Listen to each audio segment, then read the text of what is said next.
আসসালামু আলাইকুম ওয়ারাহমাতুল্লাহি ওয়াবারাকাতুহু। এক সুদূর অতীতে যেখানে কালের প্রবাহ ছিল ধীর আর প্রকৃতির বুকে মানুষের জীবন ছিল সরল ও গভীর, সেখানে এক জনপদ ছিল যা পরিচিত ছিল তার অধিবাসীদের অটল ঈমান ও ধৈর্যের জন্য। এই জনপদের কেন্দ্রস্থলে ছিল এক প্রবীণ জ্ঞানী, যার নাম ছিল আব্দুল্লাহ। তার মুখমণ্ডলে ছিল জ্ঞানের দ্যুতি আর চোখে ছিল অসীম প্রশান্তি। আব্দুল্লাহ ছিলেন সেই মানুষ যার প্রতিটি কথা ছিল প্রজ্ঞাময় আর প্রতিটি কাজ ছিল আল্লাহর সন্তুষ্টির উদ্দেশ্যে নিবেদিত। তার কাছে আসত দূর দূরান্ত থেকে মানুষ জীবনের জটিল সমস্যার সমাধান খুঁজতে আর আত্মার তৃষ্ণা মেটাতে। এই জনপদে বাস করত এক যুবক যার নাম ছিল ইউসুফ। ইউসুফ ছিল আব্দুল্লাহর প্রিয় শিষ্যদের একজন। তার হৃদয়ে ছিল ঈমানের প্রখর আলো, কিন্তু তারুণ্যের চঞ্চলতা তাকে মাঝে মাঝে অস্থির করে তুলত। ইউসুফ প্রায়শই আব্দুল্লাহকে প্রশ্ন করত, হে আমার শ্রদ্ধেয় শিক্ষক, এই পৃথিবীতে এত কষ্ট কেন? কেন মানুষকে এত পরীক্ষার সম্মুখীন হতে হয়? আব্দুল্লাহ মৃদু হেসে বলতেন, হে ইউসুফ, এই কষ্ট আর পরীক্ষাই তো আমাদের ঈমানকে শানিত করে, ধৈর্যের মহিমা শেখায়। আল্লাহর পরিকল্পনা অসীম, আর আমরা তার ক্ষুদ্র অংশ মাত্র। একদিন জনপদের আকাশে ঘনিয়ে এলো এক কালো মেঘ। এক অজানা বিপদ তাদের শান্তি বিঘ্নিত করতে উদ্যত হল। জনপদের প্রধান নদী, যা তাদের জীবন রেখা ছিল, হঠাৎ করেই শুকিয়ে যেতে শুরু করল। ক্ষেতের ফসল শুকিয়ে কাঠ হয়ে গেল, পশু পাখি তৃষ্ণায় কাতর হয়ে উঠল। মানুষের মনে ভয় আর হতাশা বাসা বাঁধতে শুরু করল। ইউসুফ এই দৃশ্য দেখে বিচলিত হয়ে আব্দুল্লাহর কাছে ছুটে গেল। শিক্ষক, এ কেমন বিপদ? আমাদের জনপদ তো ধ্বংসের মুখে। ইউসুফ আর্তনাদ করে উঠল। আব্দুল্লাহ শান্ত কণ্ঠে বললেন, ধৈর্য ধরো ইউসুফ। আল্লাহ কখনো তার বান্দাদের উপর এমন বোঝা চাপান না যা তারা বহন করতে পারে না। এই বিপদও এক পরীক্ষা, আমাদের ঈমান ও ধৈর্যের পরীক্ষা। কিন্তু ইউসুফের তরুণ মন এই কথায় পুরোপুরি শান্ত হতে পারল না। সে দেখল জনপদের মানুষজন হতাশায় নিমজ্জিত হচ্ছে, তাদের ঈমান দুর্বল হয়ে পড়ছে। কিছু মানুষ আল্লাহর ওপর থেকে ভরসা হারিয়ে ফেলছিল, আর কিছু মানুষ একে অপরের ওপর দোষারোপ করতে শুরু করেছিল। ইউসুফের মনে এক গভীর প্রশ্ন জাগল, এই কঠিন সময়ে কিভাবে মানুষের ঈমানকে অটল রাখা যায়, কিভাবে তাদের মধ্যে ধৈর্যের বীজ বপন করা যায়। সে আব্দুল্লাহর কাছে গিয়ে বলল, শিক্ষক, আমি কিছু করতে চাই, আমি এই জনপদের মানুষের জন্য কিছু করতে চাই। আব্দুল্লাহ ইউসুফের চোখে এক নতুন দৃঢ়তা দেখতে পেলেন। তিনি বললেন, তোমার ইচ্ছা প্রশংসনীয় ইউসুফ, কিন্তু মনে রেখো, প্রতিটি কাজের জন্য সঠিক সময় এবং সঠিক পথ বেছে নেওয়া জরুরি। তাড়াহুড়ো করে কোনো কাজ করলে তা হিতে বিপরীত হতে পারে। এই বিপদ যখন জনপদকে গ্রাস করতে শুরু করল, তখন ইউসুফ লক্ষ্য করল যে আব্দুল্লাহর চেহারায় কোনো পরিবর্তন নেই। তিনি আগের মতোই শান্ত, আগের মতোই আল্লাহর ওপর নির্ভরশীল। আব্দুল্লাহ প্রতিদিন জনপদের মানুষকে একত্রিত করে আল্লাহর কাছে সাহায্য চাইতেন, তাদের ধৈর্য ধারণের উপদেশ দিতেন। তিনি বলতেন, আল্লাহর রহমত থেকে নিরাশ হইও না, নিশ্চয়ই কষ্টের পর স্বস্তি আসে। কিন্তু জনপদের মানুষের মধ্যে অনেকেই আব্দুল্লাহর কথায় আস্থা পাচ্ছিল না। তাদের চোখে ছিল কেবল হতাশা আর শূন্যতা। ইউসুফ সিদ্ধান্ত নিল, সে আব্দুল্লাহর দেখানো পথেই চলবে। সে নিজের ঈমানকে আরও মজবুত করবে এবং জনপদের মানুষকেও অনুপ্রাণিত করার চেষ্টা করবে। কিন্তু কিভাবে? এই প্রশ্ন তাকে কুরে কুরে খাচ্ছিল। জনপদের পরিস্থিতি দিন দিন আরও খারাপ হচ্ছিল। খাবার ও পানির সংকট চরমে পৌঁছাল। মানুষজন একে অপরের সাথে ঝগড়া করতে শুরু করল। একসময় যে জনপদ ছিল শান্তি ও ভালোবাসার প্রতীক, তা এখন পরিণত হল এক অশান্তির কেন্দ্রে। এই পরিস্থিতিতে ইউসুফ এক রাতে গভীর চিন্তায় মগ্ন ছিল। সে ভাবছিল, এই সংকট থেকে উত্তরণের পথ কি? কিভাবে এই জনপদের মানুষকে আবার ঈমান ও ধৈর্যের পথে ফিরিয়ে আনা যায়? তার মনে পড়ল আব্দুল্লাহর কথা, আল্লাহর পরিকল্পনা অসীম। ইউসুফ অনুভব করল, এই বিপদ হয়তো তাদের জন্য এক নতুন দিগন্ত উন্মোচন করবে, যদি তারা সঠিক পথে থাকে। কিন্তু সেই পথ খুঁজে বের করাটাই ছিল সবচেয়ে বড় চ্যালেঞ্জ। এই অনিশ্চয়তার মাঝে ইউসুফের হৃদয়ে এক নতুন সংকল্প জন্ম নিল। সে প্রতিজ্ঞা করল, সেই জনপদের মানুষকে পথ দেখাবে, তাদের ঈমান ও ধৈর্যের পরীক্ষায় উত্তীর্ণ হতে সাহায্য করবে। যদিও সে জানত না এই পথ তাকে কোথায় নিয়ে যাবে। এই সংকল্পই ছিল তার নতুন যাত্রার সূচনা, এক এমন যাত্রা যা তাদের জনপদের ভাগ্য পরিবর্তন করে দিতে পারত, অথবা তাদের আরও গভীর সংকটে নিমজ্জিত করতে পারত। ইউসুফের হৃদয়ে নতুন সংকল্পের জন্ম হলেও তার পথ ছিল কুয়াশাচ্ছন্ন। জনপদের প্রতিটি কোণে ছিল হতাশার দীর্ঘশ্বাস। আব্দুল্লাহর শান্ত মুখচ্ছবি আর প্রজ্ঞাময় উপদেশই ছিল তাদের একমাত্র ভরসা। ইউসুফ দেখল, আব্দুল্লাহ শুধু মুখে উপদেশ দিয়েই ক্ষান্ত হননি, তিনি নিজেও প্রতিদিন আল্লাহর কাছে গভীর মনোযোগে প্রার্থনা করতেন আর জনপদের মানুষের জন্য কাজ করে যেতেন। তিনি ছোট ছোট দল গঠন করলেন, যারা অবশিষ্ট খাবার ও পানি বণ্টনের দায়িত্ব নিল, অসুস্থদের সেবা করল আর শিশুদের মুখে হাসি ফোটানোর চেষ্টা করল। ইউসুফও এই কাজে নিজেকে নিয়োজিত করল, কিন্তু তার মন খুঁজছিল আরও গভীর কিছু, যা মানুষের হৃদয়ে ঈমানের আগুন আবার জ্বালিয়ে দিতে পারে। একদিন আব্দুল্লাহ ইউসুফকে ডেকে পাঠালেন।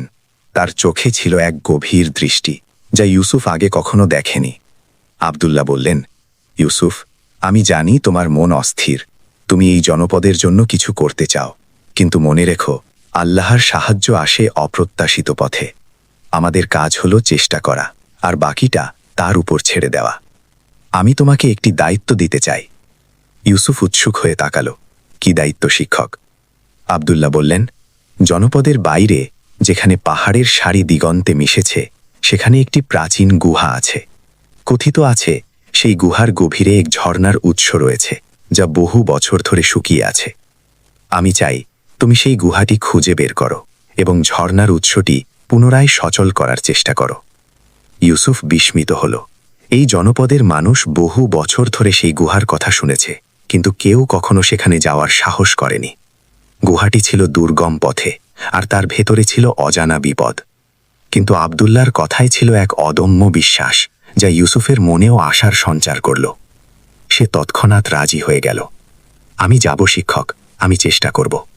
আব্দুল্লাহ ইউসুফের কাঁধে হাত রেখে বললেন, মনে রেখো ইউসুফ, তোমার যাত্রাপথে অনেক বাধা আসবে, তোমার ঈমান ও ধৈর্যের কঠিন পরীক্ষা হবে, কিন্তু আল্লাহর উপর ভরসা রেখো, তিনিই তোমাকে পথ দেখাবেন। পরের দিন সকালে ইউসুফ তার প্রয়োজনীয় জিনিসপত্র নিয়ে যাত্রা শুরু করল। তার সাথে ছিল শুধু একটি মশাল, একটি পানির পাত্র আর আব্দুল্লাহর দেওয়া একটি ছোট পুঁথি, যাতে ছিল কিছু প্রাচীন দোয়া ও নির্দেশনা। জনপদের মানুষজন তাকে বিদায় জানালো মিশ্র অনুভূতি নিয়ে। কেউ কেউ তাকে পাগল ভাবল, কেউ কেউ তার জন্য আল্লাহর কাছে প্রার্থনা করল। ইউসুফের মনে ছিল এক অজানা উত্তেজনা আর সংকল্প। সে জানত না তার সামনে কি অপেক্ষা করছে, কিন্তু তার হৃদয়ে ছিল আল্লাহর উপর অটল বিশ্বাস। ইউসুফ দুর্গম পথ পাড়ি দিতে লাগল। দিনের পর দিন সে হেঁটে চলল, পাহাড়ের চূড়া বেয়ে উঠল, গভীর উপত্যকা পার হল। তার শরীর ক্লান্ত হয়ে পড়ছিল, কিন্তু তার মন ছিল অবিচল। পথে সে অনেক বিপদের সম্মুখীন হল। বন্য পশুর আক্রমণ থেকে নিজেকে রক্ষা করল, পাথরের ধস থেকে অল্পের জন্য রক্ষা পেল। একসময় তার খাবার ও পানি ফুরিয়ে যেতে লাগল। ক্ষুধা আর তৃষ্ণায় তার শরীর দুর্বল হয়ে পড়ল। কিন্তু যখনই সে হতাশ হতে শুরু করত, তখনই তার মনে পড়ত আব্দুল্লাহর কথা, আল্লাহর রহমত থেকে নিরাশ হইও না, নিশ্চয়ই কষ্টের পর স্বস্তি আসে। সে পুঁথির দোয়াগুলো পাঠ করত, আর তার হৃদয়ে নতুন শক্তি ফিরে আসত। কয়েকদিন পর ইউসুফ অবশেষে সেই প্রাচীন গুহার সন্ধান পেল। গুহার প্রবেশপথ ছিল বিশাল, যেন এক দৈত্যের মুখ। ভেতরে ছিল অন্ধকার আর শীতলতা। ইউসুফ মশাল জ্বালিয়ে গুহার ভেতরে প্রবেশ করল। গুহার পথ ছিল আঁকাবাঁকা আর পিচ্ছিল। ভেতরে ছিল অদ্ভুত সব শব্দ, যা তার মনে ভয় জাগাচ্ছিল। কিন্তু ইউসুফ পিছিয়ে এলো না। সে জানত এই গুহার গভীরে তার জনপদের আশার আলো লুকিয়ে আছে। সে সাবধানে পা ফেলে এগিয়ে চলল। প্রতিটি পদক্ষেপে তার ঈমান আরও দৃঢ় হচ্ছিল। গুহার গভীরে প্রবেশ করার পর ইউসুফ দেখল সেখানে একটি বিশাল কক্ষ। কক্ষের মাঝখানে ছিল একটি পাথরের বেদি, আর বেদির উপর ছিল একটি প্রাচীন শিলালিপি। শিলালিপিতে লেখা ছিল কিছু দুর্বোধ্য প্রতীক। ইউসুফ পুঁথিটি বের করে শিলালিপির সাথে মেলাতে চেষ্টা করল। অনেক চেষ্টার পর সে বুঝতে পারল শিলালিপিতে একটি ধাঁধা লেখা আছে, যা ঝর্ণার উৎস সচল করার চাবিকাঠি। ধাঁধাটি ছিল এমন: যে হৃদয় আল্লাহর প্রতি অবিচল, যে হাত ধৈর্যের সাথে কাজ করে, সেই হাতই খুলবে রহমতের দ্বার আর বইবে পানির ধারা। ইউসুফ ধাঁধাটির অর্থ বুঝতে পারল। এটি শুধু শারীরিক পরিশ্রমের কথা বলছে না, এটি ঈমান ও ধৈর্যের পরীক্ষার কথা বলছে। সে পাথরের বেদিটির চারপাশে খুঁজতে লাগল কোনো গোপন পথ বা যন্ত্রের সন্ধানে, কিন্তু কিছুই পেল না। হতাশা তাকে গ্রাস করতে শুরু করল। সে ভাবল হয়তো সে ভুল পথে এসেছে, অথবা এই ধাঁধা তার বোঝার বাইরে। কিন্তু তখনই তার মনে পড়ল আব্দুল্লাহর আরেকটি কথা, আল্লাহর পরিকল্পনা অসীম। ইউসুফ চোখ বন্ধ করে আল্লাহর কাছে সাহায্য চাইল। যখন সে চোখ খুলল তখন তার দৃষ্টি পড়ল বেদির এক কোণে, যেখানে একটি ছোট ফাটল ছিল। ফাটলের ভেতর থেকে এক ক্ষীণ আলোর রেখা আসছিল। ইউসুফ কৌতূহলী হয়ে ফাটলের কাছে গেল এবং দেখল ফাটলের ওপারে একটি ছোট সুড়ঙ্গ পথ। এই সুড়ঙ্গ পথে কি ঝর্ণার উৎস? তার হৃদয়ে এক নতুন আশার আলো জ্বলে উঠল। কিন্তু এই সুড়ঙ্গ পথে প্রবেশ করা ছিল আরও কঠিন, কারণ এটি ছিল অত্যন্ত সংকীর্ণ এবং বিপজ্জনক। ইউসুফ কি পারবে এই শেষ বাধাও অতিক্রম করতে? এই প্রশ্ন নিয়েই সে সুড়ঙ্গের দিকে তাকিয়ে রইল। তার চোখে ছিল দৃঢ় সংকল্প আর অদম্য সাহস। সংকীর্ণ সুড়ঙ্গের মুখে দাঁড়িয়ে ইউসুফ এক মুহূর্তের জন্য থমকে গেল। তার সামনে ছিল অন্ধকার আর অজানা বিপদ, কিন্তু তার হৃদয়ে ছিল আব্দুল্লাহর কথা, আল্লাহর উপর ভরসা রেখো, তিনি তোমাকে পথ দেখাবেন। ইউসুফ বিসমিল্লাহ বলে সুড়ঙ্গের ভেতরে প্রবেশ করল। সুড়ঙ্গটি এতটাই সংকীর্ণ ছিল যে তাকে হামাগুড়ি দিয়ে এগোতে হচ্ছিল। পাথরের দেয়াল ছিল ভেজা আর পিচ্ছিল, আর বাতাস ছিল ভারী ও স্যাঁতসেঁতে। মশালের আলোয় সে দেখল সুড়ঙ্গের ভেতরে অদ্ভুত সব চিত্রকর্ম আঁকা আছে, যা প্রাচীন কোনো সভ্যতার নিদর্শন বহন করছিল। ইউসুফ সাবধানে এগোতে লাগল। প্রতিটি পদক্ষেপে তার মনে হচ্ছিল যেন সে এক নতুন জগতে প্রবেশ করছে। সুড়ঙ্গের ভেতরে কিছু দূর যাওয়ার পর সে এক অদ্ভুত শব্দ শুনতে পেল। প্রথমে সে ভাবল হয়তো কোনো বন্য পশুর শব্দ, কিন্তু কিছুক্ষণ পর সে বুঝতে পারল এটি পানির শব্দ। তার হৃদয়ে আশার এক নতুন ঢেউ খেলে গেল। সে দ্রুত গতিতে এগোতে লাগল। তার ক্লান্তি যেন মুহূর্তেই দূর হয়ে গেল। কিন্তু সুড়ঙ্গের পথ ছিল আরও কঠিন। কিছু দূর যাওয়ার পর সে দেখল পথটি দুটি ভাগে বিভক্ত হয়ে গেছে। একটি পথ নিচের দিকে নেমে গেছে আর অন্যটি উপরের দিকে উঠে গেছে। ইউসুফ দ্বিধায় পড়ে গেল। কোন পথে গেলে সে ঝর্ণার উৎস খুঁজে পাবে? তার মনে পড়ল শিলালিপির কথা, যে হৃদয় আল্লাহর প্রতি অবিচল, যে হাত ধৈর্যের সাথে কাজ করে, সেই হাতই খুলবে রহমতের দ্বার আর বইবে পানির ধারা। সে ভাবল এই ধাঁধাটি হয়তো শুধু ঝর্ণার উৎস সচল করার চাবিকাঠি নয়, এটি তার পথেরও নির্দেশক। ইউসুফ চোখ বন্ধ করে আল্লাহর কাছে সাহায্য চাইল। যখন সে চোখ খুলল তখন তার দৃষ্টি পড়ল নিচের দিকের পথের মুখে, যেখানে একটি ছোট চিহ্ন আঁকা ছিল। চিহ্নটি ছিল একটি গাছের পাতার মতো, যা সে আব্দুল্লাহর পুঁথিতে দেখেছিল। ইউসুফ বুঝতে পারল এটিই সঠিক পথ। সে নিচের দিকের পথে নামতে শুরু করল। পথটি ছিল আরও পিচ্ছিল এবং অন্ধকার। কিছু দূর যাওয়ার পর সে এক গভীর খাত দেখতে পেল।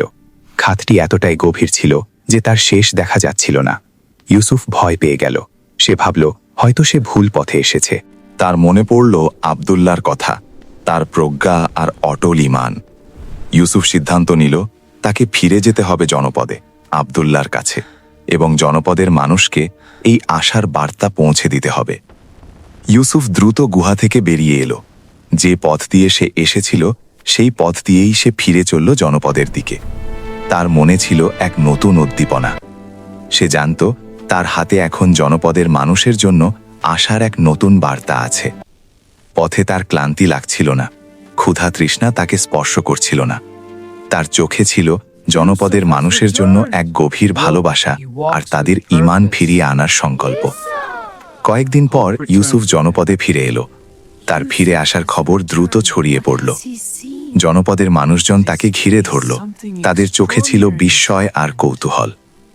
ইউসুফ সরাসরি আব্দুল্লাহর কাছে গেল এবং তাকে সব খুলে বলল। ঝর্ণার সন্ধান, শিলালিপির ধাঁধা, সুড়ঙ্গের বিপদ আর বিশাল পাথরের কথা। আব্দুল্লাহ ইউসুফের কথা মনোযোগ দিয়ে শুনলেন, আর তার চোখে ছিল এক গভীর প্রশান্তি। আব্দুল্লাহ জনপদের মানুষকে একত্রিত করলেন। ইউসুফ তাদের সামনে তার যাত্রার বর্ণনা দিল, কিভাবে সে আল্লাহর উপর ভরসা করে প্রতিটি বিপদ অতিক্রম করেছে আর কিভাবে সে ঝর্ণার সন্ধান পেয়েছে। সে তাদের শিলালিপির ধাঁধাটি শোনাল, যে হৃদয় আল্লাহর প্রতি অবিচল, যে হাত ধৈর্যের সাথে কাজ করে, সেই হাতই খুলবে রহমতের দ্বার আর বইবে পানির ধারা।